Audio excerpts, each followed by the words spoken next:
The Forgotten Cemetery, nestled deep within the sprawling woods of Pennsylvania, hidden by centuries of overgrowth, lay a cemetery no one dared speak of. The locals called it the Forgotten Cemetery, a place swallowed by time and shadow. Its crumbling headstones bore no names, only symbols worn smooth by wind and rain. Rumors claimed it was cursed, any who ventured there never returned the same. For decades, teenagers treated it as a local dare, but every group had a story about someone who came back different.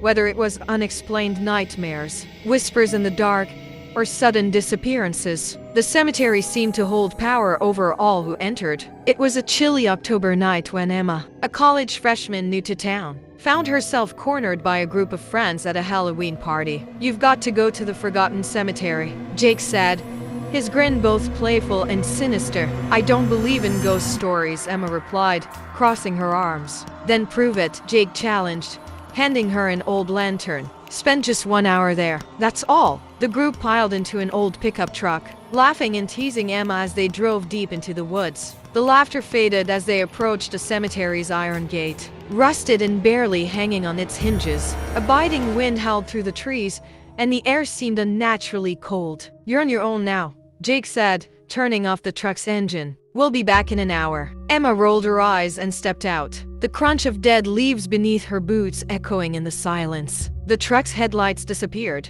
leaving her alone with the lantern's flickering glow. Pushing the creaking gate open, Emma stepped into the cemetery. The air felt heavy, pressing against her chest like an unseen weight. The lantern's light cast eerie shadows on the headstones, which leaned at odd angles like drunken specters. She tried to shake off her unease, convincing herself it was just her imagination. But then, she heard a faint whisper, like the rustle of dry leaves. She froze, heart pounding. "Hello?" she called, her voice trembling. The whisper stopped. She told herself it was just the wind and pressed on, counting down the minutes until she could leave. As she walked deeper, the shadows seemed to shift, twisting into unnatural shapes.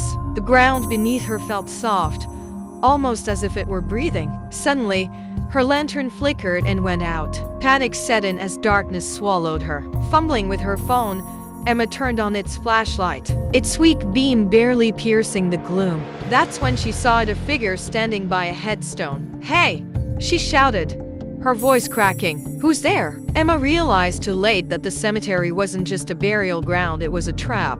Those who entered became part of it, their souls bound to the cursed earth. The photographs were trophies, each victim's life stolen and stored away. Desperate, she ran back toward the tree, hoping the box held some kind of answer. But the ground beneath her gave way, and she fell into a dark, earthen chamber. The walls were lined with more photographs, and at the center stood a grotesque altar made of bones. The figures surrounded her, their skeletal hands dragging her toward the altar. She screamed, fighting with every ounce of strength she had, but the whispers grew louder, drowning out her cries. The last thing she saw was her own face, staring back at her from a newly developed photograph, lying atop the altar. When Jake and the others returned, they found no sign of Emma.